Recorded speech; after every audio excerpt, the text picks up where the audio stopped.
Bonjour et bienvenue sur Comics Code pour un nouvel épisode d'une semaine en comics. Un épisode qui sera entièrement consacré à Chip Zdarsky et à 3 des nouveaux titres qu'il a scénarisés et qui viennent de paraître en France. Le tome 1 de Daredevil, dessiné par Marco Checchetto et Raphaël De La Torre, paru chez Panini Comics. Le tome 1 de Batman Dark City, dessiné par Jorge Jiménez chez Urban Comics, et encore un tome 1, celui de Newburn, dessiné par Jacob Phillips, toujours chez Urban Comics.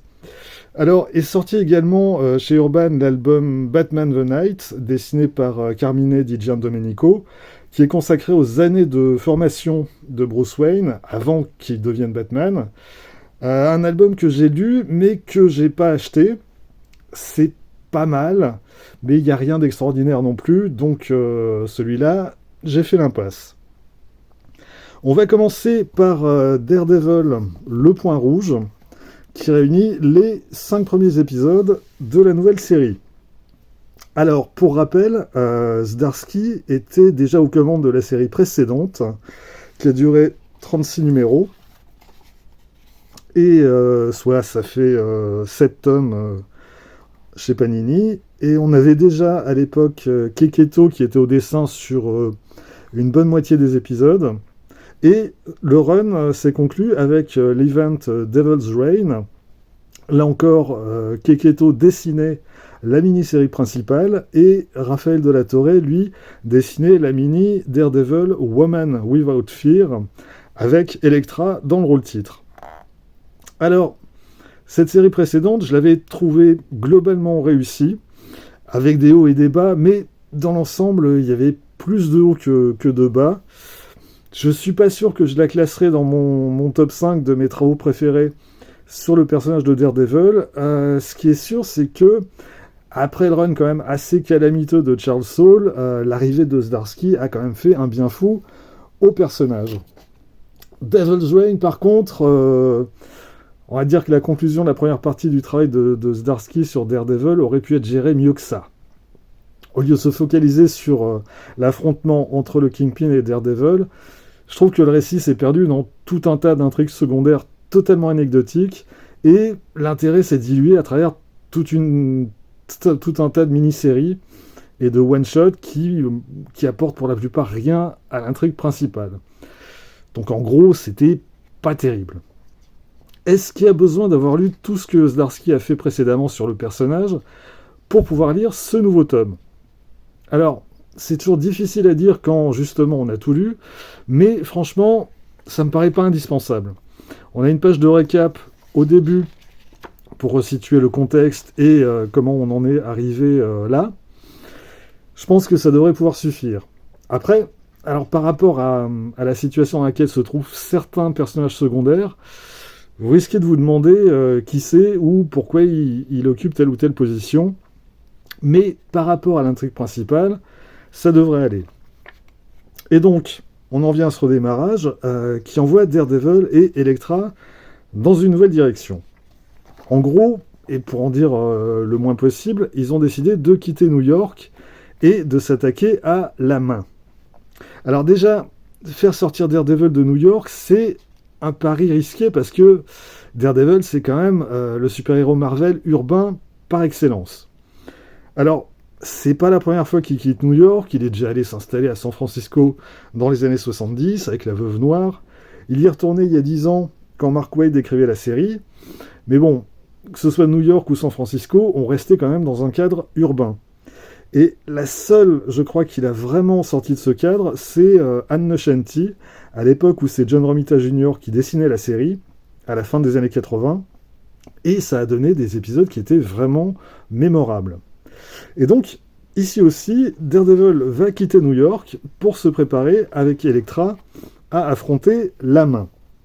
Alors, la main, c'est donc cette secte de tueurs qui avait créé Frank Miller à l'époque, qu'on a souvent revu depuis dans les pages de Daredevil et qu'on retrouve actuellement dans la nouvelle série Punisher, dont j'ai déjà eu l'occasion de parler.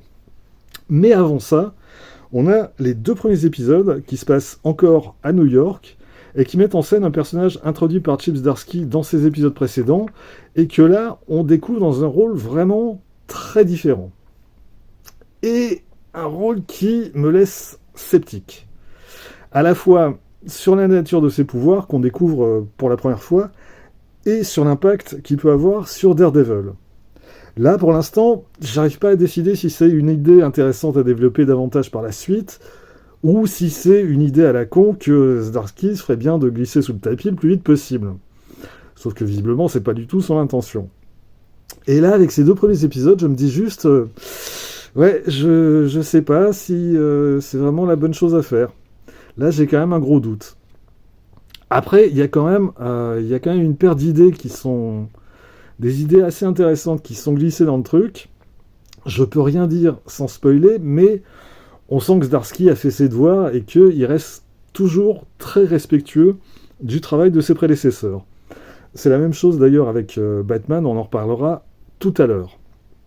A noter enfin que ce 2e épisode, c'est également le 650e numéro de Daredevil, en numérotation Legacy, c'est-à-dire si on compte tous les numéros de toutes les séries Daredevil parues depuis le numéro 1 en 1964. Et pour l'occasion, Marvel a fait pas grand-chose en fait. En tout cas, pas grand-chose d'intéressant. Ils ont fait appel à quelques dessinateurs qui ont travaillé autrefois sur la série pour qu'ils réalisent une planche qui est intégrée dans cet épisode. Et non seulement ça s'intègre de manière vraiment très artificielle dans le récit, mais en plus, il n'y a rien qui soit particulièrement beau. Alors, dans l'ordre, on a, ça commence ici, Alex Maleev avec un Daredevil qui est totalement figé. On a John Romita Jr., ancré par Scott Hanna. Et c'est franchement une planche que je trouve assez médiocre de la part de Romita Jr. On a à droite Paul Azaceta. Là, c'est quand même déjà un peu mieux. On a Phil Noto qui a réussi à faire un Daredevil encore plus raide qu'Alex Maleev. Là, on dirait carrément une action figure. Sur la page de droite, on a Chris Samney qui, là, clairement, c'est la plus belle des planches. On a ensuite Klaus Johnson à gauche. Et pour finir, Mike Hawthorne. Donc, ouais. Alors, Chip Zdarsky rajoute 2-3 bouts de dialogue pour vaguement essayer d'intégrer tout ça dans son récit. Mais vraiment, vu la qualité globale du truc, ces planches-là, on aurait pu s'en passer. Et les autres bonus de ce numéro 650, on les retrouve à la toute fin de cet album, avec un récit de 4 pages écrit par Ann Nocenti et dessiné par Chip Zdarsky. Et alors c'est un récit qui a absolument, mais absolument aucun intérêt. Et finalement, le meilleur bonus, c'est la page des mini-Marvel de Chris Giarrusso, à droite. Et alors, au passage, c'est quand même pas cool du tout de la part de Panini d'avoir supprimé le nom de Chris Giarrusso, qui dans la VO figurait en haut, à droite de la planche. Et alors le pire, c'est que son nom apparaît même pas dans les crédits en début de tome. Bien joué les gars. Et alors tiens, à propos des crédits, je signale également une erreur. Raphaël de la Torre y est crédité comme artiste pour les épisodes 2 à 5. Alors, c'est vrai, mais il dessine également une partie du numéro 1. Le deuxième récit qui est consacré à Elektra, c'est lui. Alors, dans l'épisode suivant, c'est lui qui dessine les séquences de flashback, pendant que Keketo dessine le récit principal. Et ensuite, De la Torre dessine les épisodes 3 à 5, des épisodes où là, on entre plus directement dans ce qui constitue le cœur du projet, à savoir le combat à venir de Daredevil et Elektra contre la main. Et là aussi, pour l'instant, je reste assez sceptique. Clairement, Chip Zdarsky a un plan. En plus, Matt Murdock aussi, et ça tombe plutôt bien. Mais pour l'instant, on n'en découvre que certains préparatifs. Et finalement, arrivé au bout des 5 épisodes, on n'en sait pas beaucoup plus. Alors, c'est intéressant, notamment la tournure que prend la relation entre Matt et Elektra. Il y a d'autres choses dont on attend de voir comment elles vont se mettre en place, mais juste pour l'instant, sur ce premier tome, je suis incapable de me faire une opinion. Alors, ce qui est au moins sûr, c'est que et Marco Checchetto et Raphaël de la Torre font du très bon boulot. Et puis, il y a quelque chose de similaire dans leurs traits, donc il n'y a pas de rupture brutale quand on passe de l'un à l'autre. Donc, de ce point de vue au moins, ce premier tome est très satisfaisant. Pour la suite, alors oui, ça me donne envie de continuer. Il y a des pistes intéressantes à explorer, mais pour l'instant, je réserve mon jugement. On verra où tout ça va. On passe ensuite à Batman Dark City, tome 1, chez Urban Comics, qui contient les épisodes 125 à 130 de la série américaine. Urban qui a donc profité de l'arrivée de Chip Zdarsky au scénario pour changer le titre et pour repartir au tome 1. Mais ce sont donc ça les épisodes qui font suite à ceux de James Tynion IV qui étaient parus en France dans Batman Joker War et ensuite dans Batman Infinite. Et ensuite, on avait eu un court intérim par Joshua Williamson avec des épisodes qui étaient parus dans le tome 4 de Batman Infinite et dans l'album Batman Shadow War.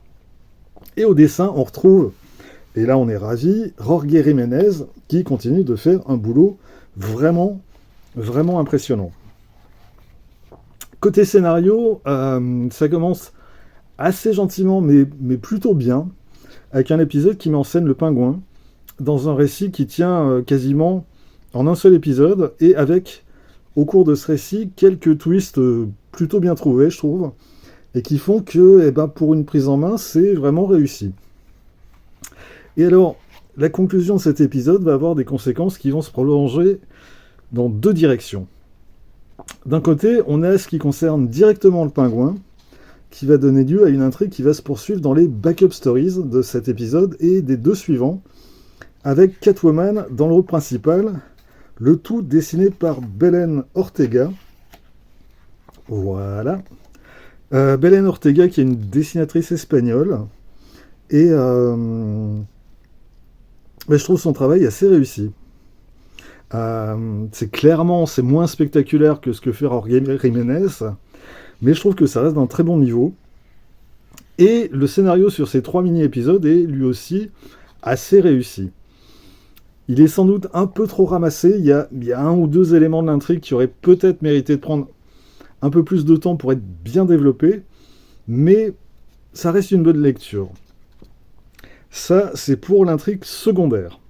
Mais la conclusion du premier épisode, elle va surtout avoir pour conséquence l'apparition d'une nouvelle menace qui va occuper Batman pendant les 5 épisodes suivants. Alors, je vais en révéler le moins possible et je vais essayer de faire gaffe à rien spoiler en vous montrant quelques planches. Disons qu'à partir de là, on part dans un récit de pure action qui est développé sur 5 épisodes, ce qui fait quand même une centaine de pages. Alors vous allez me dire, 100 pages de type costumé qui se foutent sur la tronche, ça fait peut-être beaucoup. Ça pourrait, en théorie, mais le fait est que Chip Zdarsky gère tout ça vraiment, vraiment bien sur la longueur. C'est extraordinairement bien rythmé, du début à la fin. Et face à Batman, on a un adversaire qui... un adversaire que rien semble pouvoir arrêter, et qui, de par sa nature même, s'arrêtera pas avant d'avoir fini le boulot.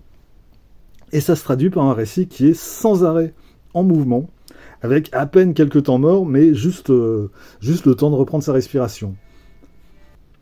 Et puis, comme c'est Batman, vous, vous doutez bien qu'il ne va pas affronter cet adversaire tout seul.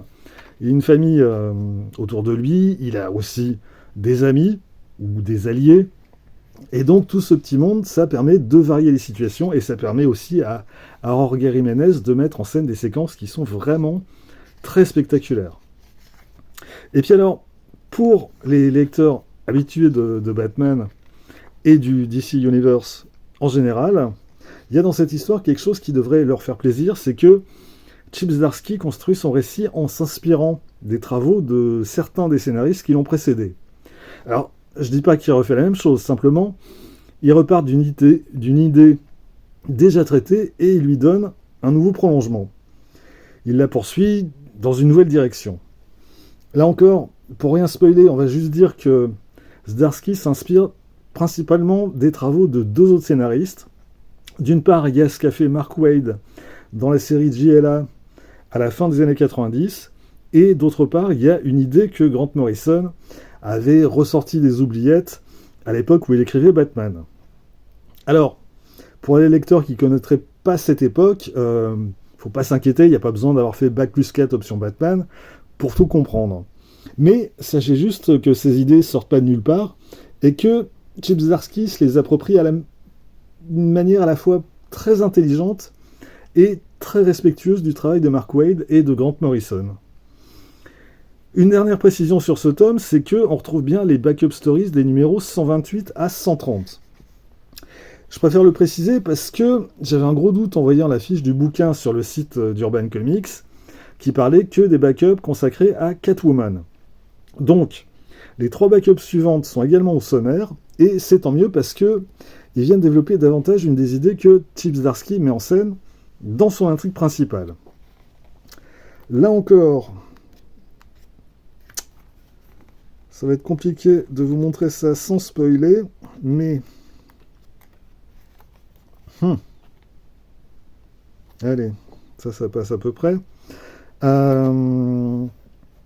Donc c'est écrit par Zdarsky lui-même, et c'est dessiné par Leonardo Romero. Et là, pour le coup, c'est dans un style vraiment très différent du reste de l'album. C'est très old school, à la Darwin Cook un peu, avec des références directes au dessin de Bob Kane et de ses, entre guillemets, assistants.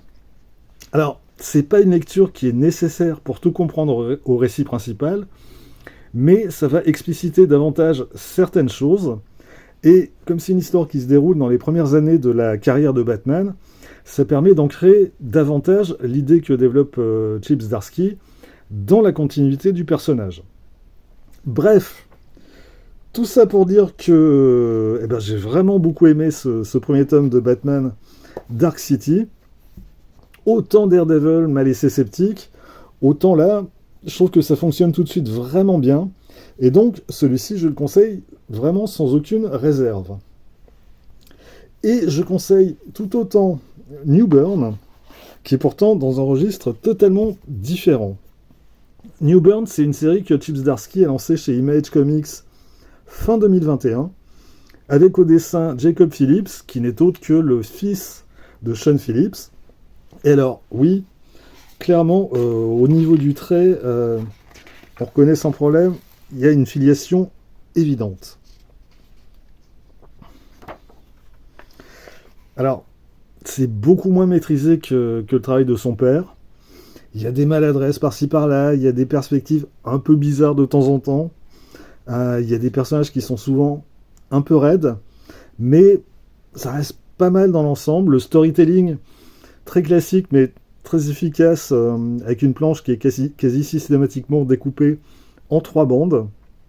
Et ça fonctionne vraiment bien, même si, bon, Jacob Phillips, il a encore, je pense, une bonne marge de progression.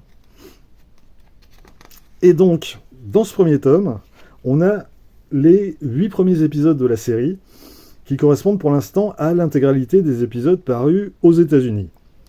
À la fin du numéro 8, qui est sorti en juin dernier, on annonçait la suite pour l'automne 2022, sauf que, on est en mars 2023, et on attend toujours.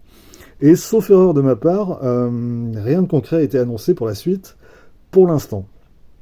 Alors, New Burn, de quoi ça parle ? Ça parle d'Easton Newburn, qui est un ancien flic devenu, on va dire, détective privé. Sauf que, il travaille exclusivement pour la pègre new-yorkaise. Alors, on a différents clans qui se partagent les principales activités criminelles dans la ville, la drogue, la prostitution, etc. Et tout ce petit monde est quand même souvent tenté de se foutre sur la tronche pour récupérer les activités de ses concurrents. Et au milieu de tout ce beau monde, on a Easton Newburn, qui est chargé de faire en sorte que les choses ne dérapent pas. Ou pas trop, en tout cas. En gros, il est là pour maintenir un minimum d'ordre au milieu de tout ce chaos. Et c'est une position qui est évidemment super casse-gueule. Et au moins de faux pas, en fait, tu finis les pieds dans le ciment au fond de la rivière Hudson. Un des points intéressants et réussis de New Burn, c'est que chaque épisode ou presque, on a une enquête différente. De ce point de vue, ça m'a rappelé assez la série Fell de Warren Ellis et Ben Temple-Smith, qui date d'une bonne quinzaine d'années, et qui était parue en France chez Delcourt, je crois, et qui fonctionnait sur ce même principe. Là, ça commence avec le meurtre d'un membre de la famille Albano, une des familles mafieuses de New York, et donc New Burn est chargé de découvrir qui est l'assassin, avant que les différentes familles du crime commencent à s'accuser les unes les autres et à vouloir rendre justice elles-mêmes. Et on a dans ce premier épisode le schéma qu'on retrouvera plus ou moins systématiquement par la suite. Et du coup, ça donne des épisodes qui sont très rythmés, qui vont à l'essentiel, tout en prenant le temps quand même de développer épisode après épisode le cadre dans lequel New Burn évolue, mais aussi le personnage lui-même, ainsi que son entourage.